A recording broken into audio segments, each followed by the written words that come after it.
Sama na sa food trip na mapapa-experience sa atin ng flavors mula sa Southeast Asia. Meron tayong savory and meron din tayong mga sweets. Bibida rin ang sarap ng mga local na sangkap. Dahil napapalibutan tayo ng napakaraming puno ng niyog, gawa tayo ng kinataang lamang dagat. Gagawa lang tayo ng taro fritters. Basically in short, okoy na gabi. Very practical dish gamit ang halamang madalas ginagamit na gamot sa ubo. Hindi mawawala ang chill vibe sa isang cafe na coffee na may cocktails pa. Farm to Table, Sunday, 7:15 p.m.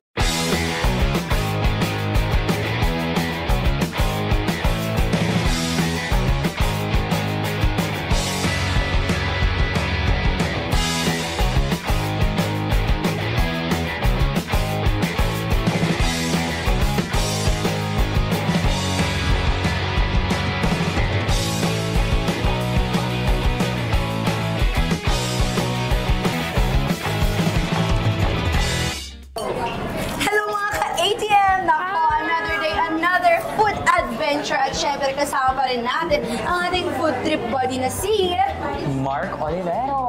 Yes, your Thank you so much. ATM squad all the way. Eto na nga at nandito kami ngayon sa isang restaurant sa Makati, Izakaya Hamachi. Eto Japanese restaurant. We're Japanese. Sakto naman yung damit ko. Oo, Japan pa. Yes. Maghahasik kami ng lagim dito sa Japanese restaurant na to at titikman namin kung talaga bang masarap ang food nila. Japanese food.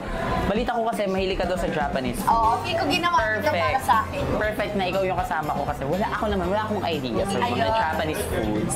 Sakto. Kasi one of my favorite cuisines around the world is Japanese. Yes. So, tingnan natin kung ano ba to, 10 out of 10. Tingnan natin. Of course, kanina, winelcome na ni Sir Kian lahat ng food. Pero gusto mo ba mag-start tayo sa mga sushi? Sige, Ayan. perfect. Ito, papatikim ko to sa'yo kasi ito yung California Maki. Ayan, ito ang pinaka-paborito ko sa lahat. Gawa saan ng California Maki? Anong laman niya? Ano siya? Mango. Mango. And then may kanin. And then may ano siya, yung crab leg. Something like that. Something crab. Something crab. Tsaka mayo. May mayonnaise. Yan, dalawa na Sige. ilalagay ko sa'yo. Taray. Marunong ka naman mag-chopstick. Marunong naman. Oo. So, what you do is, gagawin natin muna yung sauce Sauce natin. niya. Ay, hindi ba to automatic lantak na agad? Or pwede itong kainin as is? Pero mas masarap Masarap pag may sauce. Okay. Ayan, tsaka pag gusto mo medyo maanghang, maglagay ka ng Wasabi. Ayan o. Tapos gaganunin mo lang siya. So, pag na-mix mo na yung ano mo, pwede mo nang kainin yan. Yan. Try mo na Ganyan. kaya. Sige Wait na. lang. The mango. Yan. Ay. Yan. May mango Hindi siya. ba siya kompleto yung lasa niya kapag wala yung mangga? Oo, hindi. Yan. May mango din siya sa loob or Yes. sa top lang yung mango? Meron din. Pero Ah, okay. minsan, depende sa pagkaluto. Sige. Sausaw na ganito ah. Yes, sausaw mo na. Sama mo na ako. Cheers Oo tayo. nga. Sige, kumain ka na dyan. Kumusta? Teka lang, marutubos na. Sorry.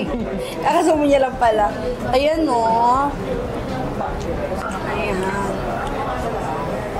Bet mo ba yung mga ganito? Kasi Masarap. bet ko yung Matamis mga... pala ang California Maki. Oo, kaya ko siya gusto. Tsaka hindi siya malangsa na crab. Yan o. Cheers! Sama isa pa ako.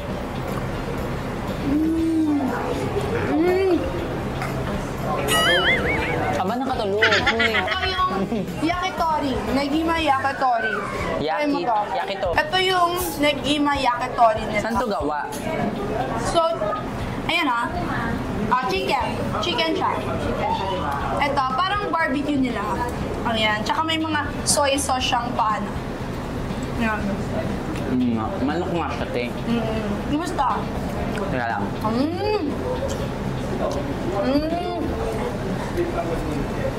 Ito. Tapos ano to, ma? Yung ganito. Panglad, ganyan. Legs. Chicken legs. Ito yung legs. Okay. So, mahilig ka sa dry food. Oh, mahilig ako sa dry food, tsaka sa mga karne. Alam mo, gusto may try yung chup. Sige, chukuni. Yan o. Sige. Sige. Isa tayo. Ayan sa'yo. Sige. Ito akin. Ayan. Ito naman ay parang meatball. Manok din. Tikman natin. Malalaman natin Sige. kung manok siya. Kung mag-tiktilaok siya pagkain natin. Aba, ano ba yun? Ano? Ito naman. Medyo Parang meat. Ito ba? Wait lang, ano tong lasa na to? Mas parang may mga luya. Ganon. Oo, lasang ginger. Lasang ginger to. Siguro may ginger siya sa Sarap. Ito, bet ko rin. Bet mo rin siya. So, mahilig siya sa mga barbecue na ganyan. Anong tawag dito? Chukuni. Chukuni, guys. Ito daw yung chukuni. Mahilig ka Order sa na mga kayo. ganda. Check out na sa Yellow Basket. Masarap din siya. So, ayun, yung chukuni daw pala ay meatballs na manok. Chicken meatballs. Yun siya. So, automatic manok din siya to, kagaya nito. Yes. Ito naman, after that na mga barbecue, ito, sikat to sa kanila eh. Ito, gyoza. Gyoza. Parang dumpling. Yes. O dumpling ba talaga? Crispy on the outside, sa loob, namungot yung lasa. Ay, sige. Thank you so much. Ayan.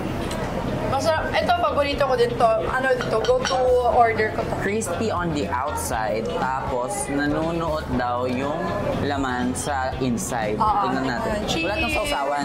Ganito lang to. Ito, pwede mo siya isasaw dito. So, Ah, ito pala may sauce siya, oh. Pero ako mas gusto ko kasi may wasabi. Ah, okay. Ayun yung maki natin. Ay, Dumpling. dumpling yung lasa niya. Sarap, di ba? Sarap. Ang sarap talaga ng Japanese food as in. Guys, alam nyo, ang sarap dito. I've been to many Japanese restaurants, pero ito, very authentic yung lasa niya. Parang very Japanese. Ito naman yung tempura soba nila.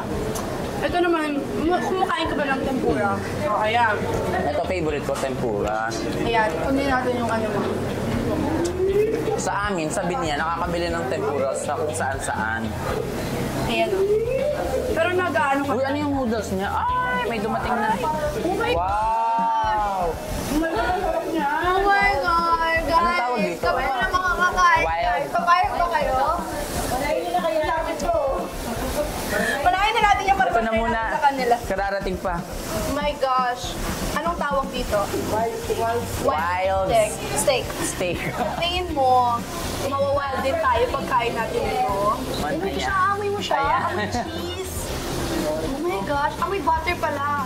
Titikman na namin ni Mark Olvera. Yes, parang So, ubusin namin para walang makain yung mga nasa camera. So ito no sauce at all. No sauce at all. Ah, okay. Talagang kakainin namin siya as is. Tingnan niyo naman, ito medyo medium rare yung pagkaluto niya. May pula-pula pa sa loob, pero on the outside, tingnan niyo mga kapuso. Yes. Mga ka-ATM ah. On the outside, parang siyang well done, pero sa loob medium rare. Oo nga, medyo pulang araw pa siya dito. Pero nag-promote Medium naman ng rare, cheese. yes. Cheers. Guys, kami kayo! Oh my gosh! More! What if lahatin ko to? Ganun. Ang burapi ka niya.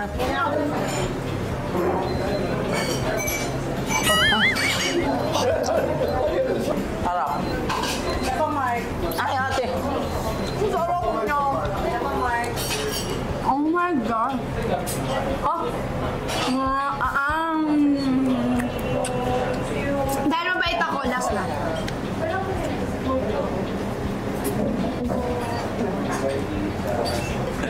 Uy, ang sarap! Yan, tikman na natin. Sama na sa food trip na magpapa-experience sa atin ng flavors mula sa Southeast Asia. Basically, para siyang best of Southeast Asian flavors. Meron tayong savory and meron na tayong mga sweets. Bibida rin ang sarap ng mga lokal na sangkap. Dahil napapalibutan tayo ng napakaraming puno ng nyog, gawa tayo ng kinataang lamang dagat. Gagawa lang tayo ng taro fritters. Basically, in short, okoy na gabi. May matututunan din tayong very practical dish gamit ang halamang madalas ginagamit na gamot sa ubo. At syempre, hindi mawawala ang chill vibe sa isang cafe na may coffee na, may cocktails pa. Wow, super saya. Parang sobrang good mood na ako. After trying out all these drinks, pati yung mga sweets nila. Ready na ba kayo, food explorers? Okay. Amateur.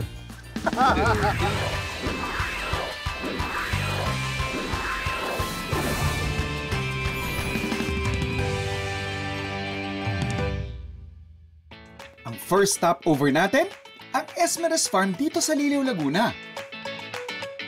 Isang farm na kilala dahil sa paggawa nila ng inuming love na love ng mga Tagalog, ang lambanog. Ang tubang gamit sa pagpuproduce nila ng lambanog mula mismo sa di mabilang na mga puno ng nyog na matatagpuan sa paligid ng farm. At kapag may nyog sa paligid, siguradong may masarap na ginataan kang pwedeng lutuin. Dahil napapalibutan tayo ng napakaraming puno ng nyog, isip ko lang na i-partner to dun sa kahit siguro hindi ka magaling magluto, pag ito yung pinagtande mo, siguradong masarap. Mixed seafoods. Gawa tayo ng ginataang lamang dagat. Meron tayo ditong na-fabricate na nating hipon.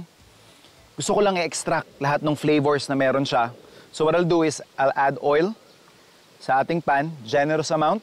So lalagay lang natin yung shrimp heads na kadalasan nasasayang, hindi nagagamit. So habang piniprito natin siya, sabay naman nating pipit-pitin yung ulo. Para yun nga, lumabas yung lasa ng hipon. May dagdag natin dun sa dish na gagawin natin. After nating mapiga lahat ng pwede nating ipiga dun sa shrimp heads natin, strain lang natin yan. Set aside. And yung oil na to mismo yung gagamitin nating panggisa. So yung ating sibuyas.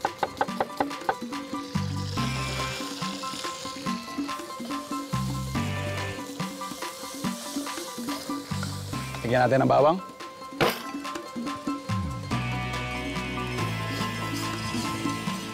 Lagyan na rin natin ng ating grated ginger.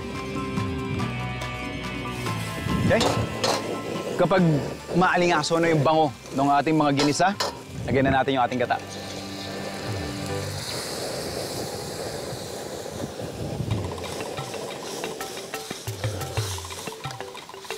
Season na rin natin ng salt and pepper.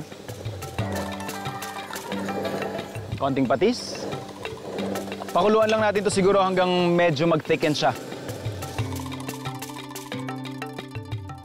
Mas kilala man dahil sa herbal use ng variety na ito ng oregano, dito sa Esmeralda Farm, alam niyo bang ginagamit nila ito sa paggawa ng meatballs?